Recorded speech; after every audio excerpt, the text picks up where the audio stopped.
महात्मा बंदी छोड़ कहते हैं भाई भक्ति करा करो गणी गणी। और ये समय ये दाव फिर नहीं लगेगा। परम पिता परमात्मा पूर्ण ब्रह्म सारी सृष्टि के रचनहार कुल मालिक कबीर परमेश्वर जी अपनी प्यारी आत्माओं को अपनी जानकारी देने के लिए स्वयं ही प्रकट होते हैं, यहाँ पर आते हैं।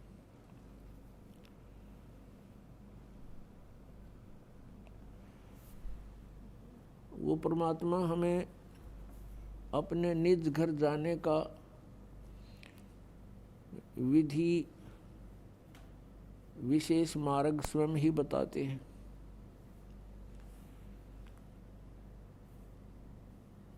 परमात्मा ने अध्यात्म ज्ञान को स्वयं ही यहाँ आकर के बताया है। कबीर देव जी ने उन्होंने बताया कि सबसे पहले आप जी का गुरु होना चाहिए। गुरु भी अधिकारी हो, पूर्ण गुरु हो। और विदाउट गुरु, गुरु के बगैर कोई भी साधना आप करते हो वो यूजलेस होती है।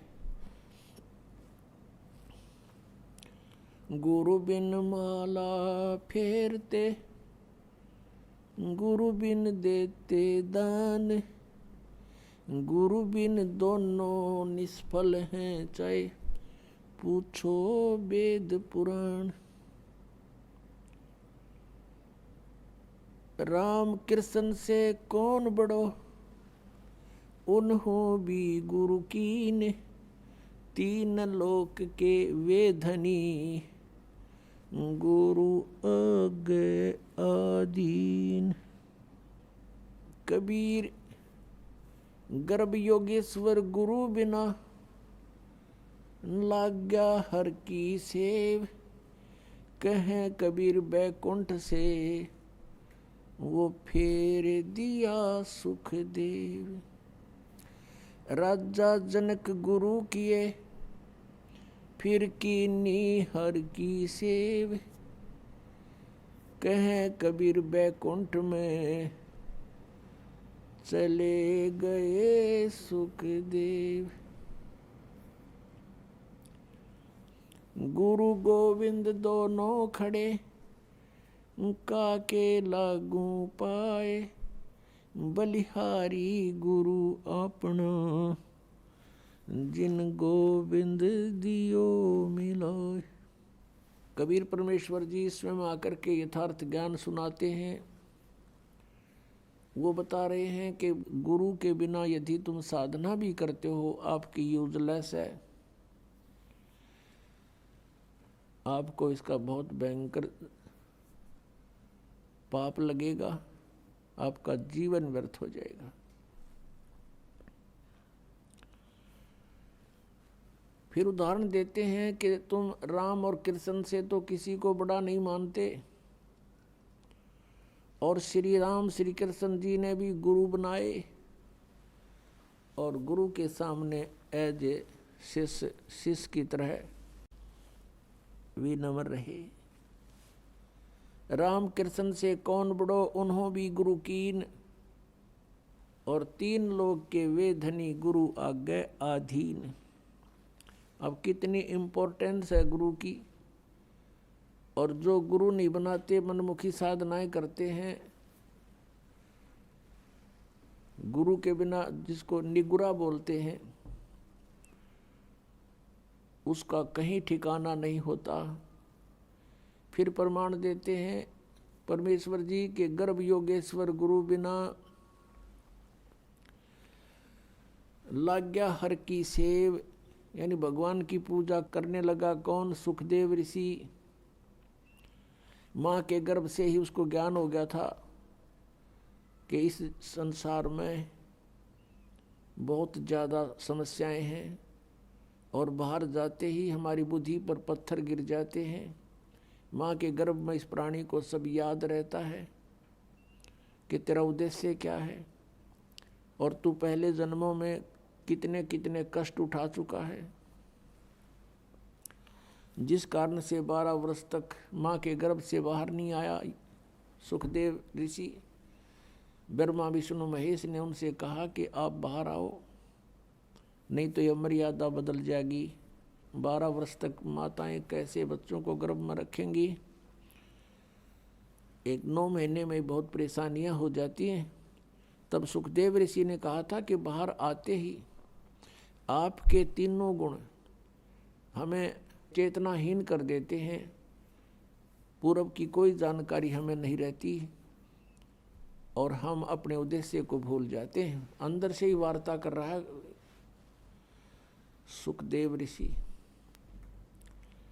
और सुखदेव ने कहा कि मैं इस कंडीशन पर बाहर आ सकता हूं कि आप अपनी इस त्रिगुणमयी माया को रोक लो थोड़ी देर, जब तक मैं बाहर आऊं। तब उन्होंने कहा कि भाई इतनी देर हम इनको रोक नहीं सकते, हमारे बस की बात नहीं। हम कुछ सेकंड के भी कुछ हिस्से में रोक सकते हैं, ये समझ लो, बस सेकंड से भी थोड़े समय में, इतनी देरी में। तब सुखदेव जी ने कहा कि आप इतनी देर रोक लो इसको। इतनी ही देर में वो माँ से बाहर आया, माँ के गर्भ से बाहर आया। 12 वर्ष का था, उठ कर चल पड़ा। अपनी और नाल को कंधे पर डाल लिया। सुखदेव ऋषि के जो पिता थे व्यास जी, व्यास जी ने कहा पुत्र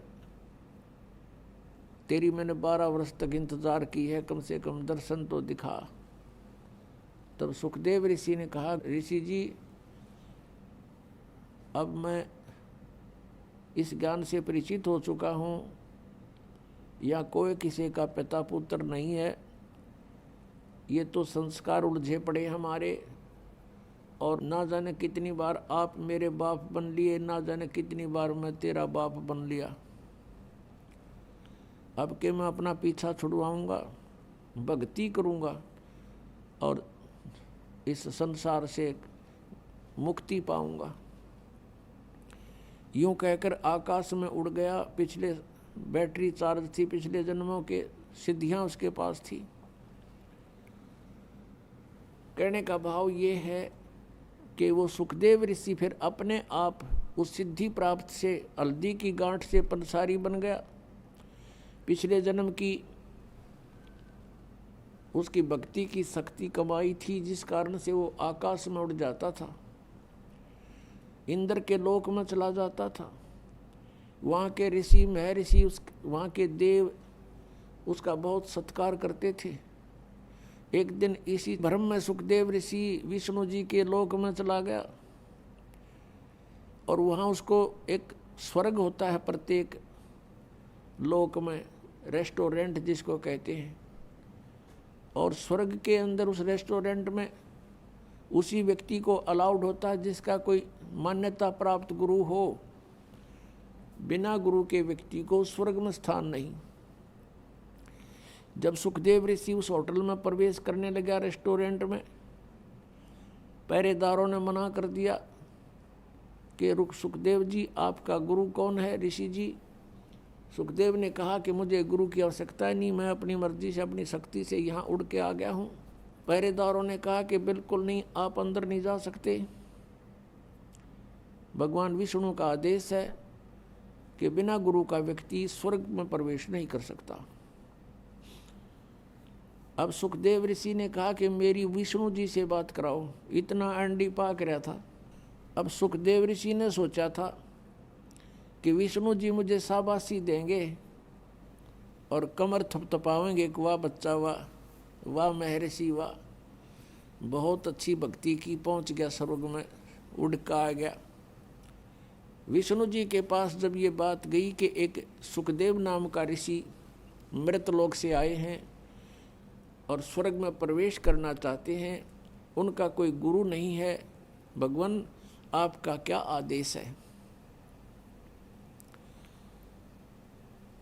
तो विष्णु जी ने कहा कि आदेश मेरा फाइनल है, आज कोई नया आदेश नहीं है, पार्ख दो, उसको मना कर दो। उन्होंने कहा जी हमने मना कर दिया है। वो कहता है मैं यही रहूँगा जब तक मेरी विष्णु जी से बात नहीं होगी, तब तक मैं वापस नहीं जाऊँगा। विष्णु जी बाहर आए और पूछा ऋषि जी यहाँ कैसे आए? अब सुखदेव ऋषि ने सोचा था भगवान बड़े खुश होंगे। भगवान के बोलने के लहजे से वो समझ गया कि ये खुश नहीं है। तब सुखदेव ऋषि ने कहा कि मैं स्वर्ग में विश्राम करने आया हूँ। विष्णु जी ने पार्षदों से पूछा, भाई क्यों आपने क्यों मना कर दिया इसको, इनको, ऋषि जी को? पार्षदों ने फिर दोबारा दोहराया कि भगवान इन्हें कोई गुरु नहीं बना रखा, ये बिना गुरु के हैं। तो विष्णु जी ने कहा, क्यों ऋषि जी, आपका कोई गुरु नहीं? अक नहीं जी। तो फिर आप प्रवेश नहीं कर सकते स्वर्ग में। अब सुखदेव ऋषि ने और अभिमान की डींग मारी, ने बोला, जी पृथ्वी के ऊपर मेरे बराबर कोई और संत नहीं, मेरे जैसा शक्ति युक्त नहीं, मैं किससे उपदेश लूं? तो भगवान विष्णु ने कहा कि सुखदेव, यह भी तेरी कमजोरी है, ये भी तेरी कमजोरी है, तेरे अंदर अभिमान बोल रहा है, जिस कारण से भी तू भक्ति के योग्य प्राणी नहीं है। आप जाइए राजा जनक से उपदेश लीजिए। राजा जनक गृहस्थी, उसके कई रानियां थी, और सुखदेव ऋषि बाल ब्रह्मचारी। अब उसने न्यू कह करके कि आप जाइए और राजा जनक से उपदेश लीजिए, फिर साधना कीजिए, उस भक्ति की शक्ति से यहाँ आइए। यूं कहकर भगवान विष्णु तो अपने महल में रिटर्न करके वापस चले गए। अब सुखदेव ऋषि ने सोचा, भाई बड़ी बात हुई है, तो राजा जनक गृहस्थी भाई और कैसे शीश निभाऊं जाई। अब ये दो सन्यास ले लेते हैं, साधु संत बन जाते हैं, लाल कपड़े पहन कर डडा बटा रखा के, ये अपने आप को सुपीरियर मानते हैं और आम जनता गृहस्थियों को ये हे समझते हैं। इनकी इतनी बुद्धि खराब हो जाती है, और ये इनकी अपनी ये सोच है। पिछला इतिहास देख लो, जिन भी महापुरुषों ने परमात्मा पाया, जिनके आज गुण गाए जाते हैं, वो सभी गृहस्थी थे, बाल बच्चेदार थे। आदरणीय धर्मदास साहिब जी, आदरणीय मुल्कदास साहिब जी, आदरणीय नानक साहिब जी, एक दादू साहिब जो थे वो बाल बच्चे नहीं थे उनके, आदरणीय गीसादास साहिब जी, आदरणीय गरीबदास साहिब जी, गांव छुरानी, जिला झज्जर वाले। तो कहने का भाव ये नहीं है कि बाल बच्चेदार गृहस्थी व्यक्ति पार नहीं हो सकता, और ये भी नहीं है कि जिसने शादी ब्याह ना करवाया वो भी पार नहीं हो सकता। सत भक्ति करनी पड़ेगी, मर्यादा में रहना पड़ेगा, और तो दोनों ही पार हो सकते हैं। तो यह भूल थी सुखदेव के। अगले दिन वहां से वापस आ गया, फिर उसी स्वर्ग में गया, कोमन स्वर्ग जो इंद्र वाला है। वहां पहुंचा तो सुखदेव का मुख कुछ ढीला था, चेहरे पर पहले वाली शोभा रौनक नहीं थी। ऋषियों ने कारण पूछा, वहां देवताओं ने, कि ऋषि जी क्या बात है, आज तो कुछ मुंह लटका रखा आपने, आपको क्या टेंशन हो गई है? तब सुखदेव ऋषि ने कहा, क्या क्या बताऊं, एक समस्या अड़गी। मैं भगवान विष्णु के लोक में गया था, और वहां मुझे स्वर्ग में प्रवेश से मना कर दिया। इस बात को सुनकर अन्य जो ऋषिवर थे वहां बैठे थे देवता, वो कहने लगे, सुखदेव बात बताओ, भगवान तो बड़े प्रसन्न होते हैं, भगवान विष्णु तो बड़े प्रसन्न होते हैं साधु संतों को देख करके, कोई गलती गड़बड़ है वह बता। तब सुखदेव ने बताया कि उन्होंने इसलिए मना कर दिया कि मेरा गुरु नहीं था। तो जितने भी वहाँ बैठे थे उसके आसपास, जो पहले उसको बहुत अच्छा महात्मा मानने थे, सभी ने कहा कि सुखदेव, हम तो तुझे बड़ा विचारवान व्यक्ति मानते थे, और आज आप निगुरे फिर रहे हो, धिक्कार है तेरे जीवन को। और दूसरी बात, एक बात बता, जो भगवान ने भी तुझे कह दिया कि गुरु बना, अब अग्रम अग्रम कैसी रखे हुए तू? तब सुखदेव ऋषि ने कहा कि एक समस्या आ गई। भगवान विष्णु जी ने कहा कि राजा जनक से नाम ले ले। और कहते राजा जनक गृहस्थी भाई और कैसे शीश निभाऊं जाई। सुखदेव बोले वचन विवेका, हमने स्त्री का मुंह नहीं देखा। अब वो ऋषि कहने लगे भाई एक बात बता, जब भगवान विष्णु ने कह दिया तेरे तुम वहां नाम ले तू जाके, और फिर भी आप ऐसी बातें कर रहे हो। देखो बिना गुरु के आपके पिछले जो संस्कार हैं, आपकी भक्ति शक्ति है, ये कुछ दिन चलेगी, सदा नहीं रहेगी।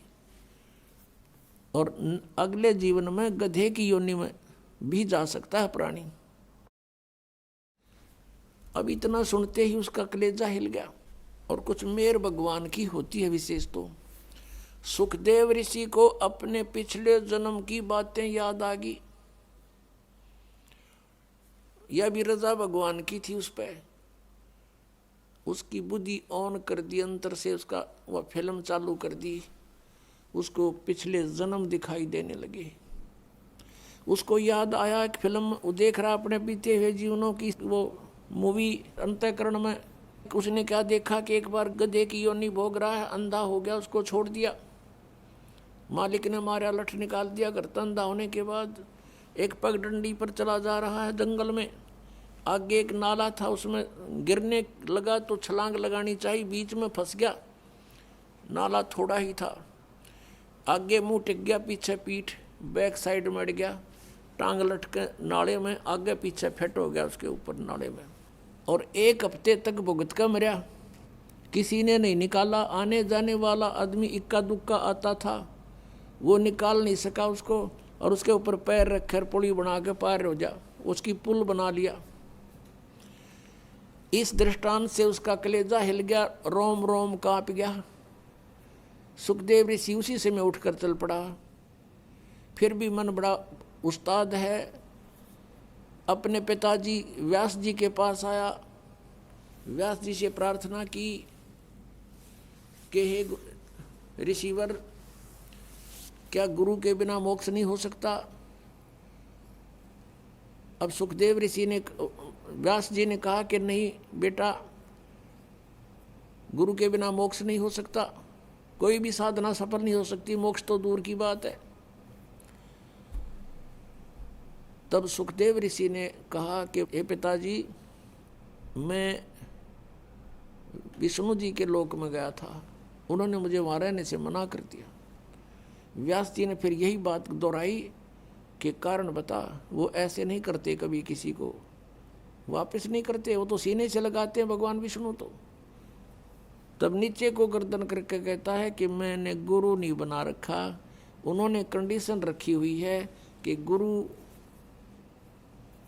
धार कर, यानी गुरुमुख व्यक्ति ही यहाँ आ सकता है। तो व्यास जी ने पूछा, क्या बेटा तेने गुरु नहीं बनाया? अगर नहीं।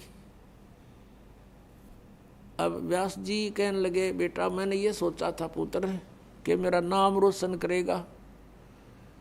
अरे तूने तो नरक में जाने की तैयारी कर ली, इतना समय खो दिया, और मुझसे तू चला गया था, दर्शन भी ना दिए थे। चल मैंने सब्र कर लिया था, मेरा पुत्र अपनी भक्ति करके कल्याण करवा लेगा।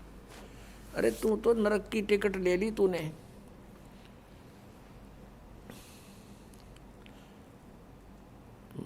तो कहते हैं जो ऋषि साधु संत होते हैं वो एक के सुर में बोलते हैं, एक ही उनका जो विद्वान पुरुष होते हैं एक ही हिसाब की बातें करते हैं, उसमें अग्रम अग्रम नहीं होती, कोई कंसेशन नहीं होती।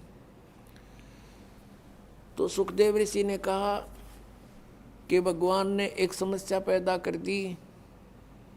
उन्होंने कहा कि तू राजा जनक से नाम ले ले, और राजा जनक तो बाल बच्चेदार है, उसकी कई रानियां हैं। अब मैं उसको कैसे प्रणाम करूंगा गुरु रूप में? व्यास जी ने माथे का हाथ मारा, अरे भले आदमी, तेरा जन्म गृहस्थी तो होया, मैं गृहस्थी, मेरा बाप गृहस्थी, तेरे दादे परदादे सारे गृहस्थी, उनके बिना तेरा जन्म कहाँ से होता।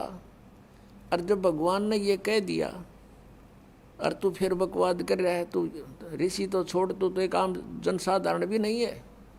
इतनी कड़वी बात अपने पुत्र को कहनी पड़ी उसके हित के लिए ऋषि व्यास जी ने। और पुत्र जाके पैर पकड़ दे राजा जनक के, महापुरुष हैं एक नंबर के। अपने आत्मा कहते मरता क्या नहीं करता, वहां से आ गया राजा जनक के पास आया। शाम का समय था।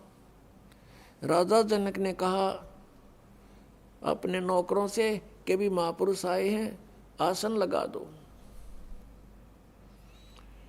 अब वो नौकर लगे उनका ऊंचा आसन लगाने के लिए, तैयारी करी, कपड़े उपड़े लाए। तब सुखदेव जी ने कहा कि नहीं महाराज जी, मैं तो जमीन पर बैठूंगा। अब राजा जनक ने कहा कि हे महात्मा जी, मेरी बेइज्जती मत करो, आप महापुरुष हो, हम गृहस्थी व्यक्ति हैं, हमारा दर्जा जमीन पर बैठने का है, आपका उच्च आसन पर बैठने का है, आप ब्राह्मण हैं। सुखदेव ऋषि चुपचाप नीचे बैठ गया कि नहीं, मैं आपको गुरु बनाने आया हूं। अब यह राजा जनक का जैसे नहीं कि एक ब्राह्मण क्षत्रिय को गुरु बनाने आ गया। और उस समय तो बहुत इनके अंदर जो है ना महत्व था, अपना महत्व मानते थे, अभिमान था ब्राह्मणों में, ऋषियों में। तब सुखदेव ऋषि को नीचे बैठा देखा तो सोच गया कि कुछ बात है। तो कहा ऋषि जी सुबेरे मैं आपको उपदेश दूंगा। उन सारी कहानी बता दी। मैं विष्णु जी के लोक में गया था, वहां मुझे रहने से मना कर दिया क्योंकि मेरा गुरु नहीं था। और सभी ऋषियों ने एक ही राय दी है, मैं आपको गुरु बनाऊं, मेरे सामने और विकल्प नहीं रहा। तब राजा जनक ने कहा कि सुबह उपदेश दूंगा। अब हम इस विषय को ज़्यादा नहीं बढ़ाते। तो सुबह जब राजा जनक ने कहा ऋषि जी बैठ जाओ, नीचे जमीन पर आसन लगवा दिया। राजा जनक ने अपनी पटरानी से, जो कई रानियां थी उनमें से एक मुख्य थी, जो उससे कहा कि आप मुझे स्नान कराओ और मेरी व्यवस्था करो, मैंने स्नान करके नाम दूंगा, उपदेश दूंगा ऋषि को। अब नो सामने सुखदेव ऋषि बैठा, वहीं पर एक चूल्हा जला दिया, उसके ऊपर एक पतीला रख दिया और चूल्हे में 6 मोटे लकड़ जला करके और पानी को ऐसे उबाल दिया, जल को जैसे चाय बनाया करें, उबलन लग जाओ। और राजा जनक ने अपना नहाने का पाटड़ा वहीं साथ में डलवा लिया, उबलते चूल्हे के साथ में। उस पानी का जहाँ उबल रहा था, गर्म हो रहा था, वहीं साथ में रखवा दिया। और उसकी कपड़े काट के बैठ गया, धोती बांध गए। उसकी पत्नी जो मेन जो रानी थी, वाइफ थी उसकी, वो क्या करती है, उबलते पानी में तो उबलते पतीले में से लोटा भरे और राजा जनक की चोटी में गिरे और हाथ से नवावे। और उधर से सुखदेव ऋषि नो सुकड़े पाछे नोवे, जलेगा यू। वह फिर लोटा डाल, जब वो पाछे न सुकड़े जल गया। राजा जनक देख रहा था उसकी इस गतिविधि को और कहा व्यास के पुत्र, तू तो बाल ब्रह्मचारी, मैं गृहस्थी व्यक्ति, मेरे स्नान करने के बाद जो ये पानी बह करके नाली में जा रहा है, गटर में, इसमें उंगली दे दे बेटा, जब जानो तो किसा योगी है। ने बोला मैं ना दूं इसमें उंगली, मेरी तो उंगली ये जल जाए, इतना गर्म है तो मैं ना गलती करूं ऐसी।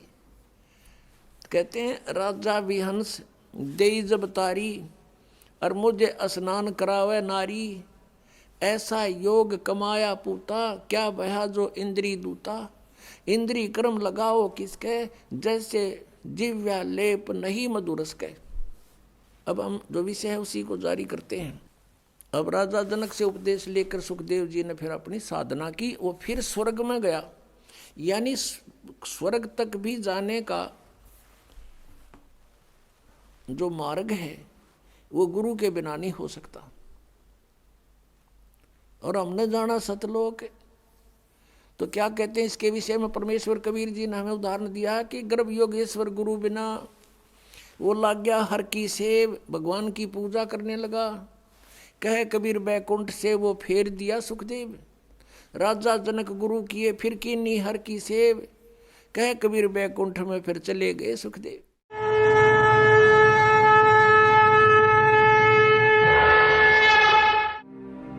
और अधिक जानकारी व संत रामपाल जी महाराज जी से निःशुल्क नाम दीक्षा प्राप्त करने के लिए संपर्क करें। हमारे संपर्क सूत्र हैं 8222880541 8222880542। आप नीचे स्क्रीन पर दिए गए हमारे अन्य नंबरों पर भी संपर्क कर सकते हैं। विजिट करें हमारी वेबसाइट पर। हमारी वेबसाइट है www.jagatgururampalji.org। इस वीडियो के बारे में अपनी राय नीचे कमेंट सेक्शन में हमें बताएं और अपने दोस्तों के साथ ये वीडियो शेयर करना ना भूलें।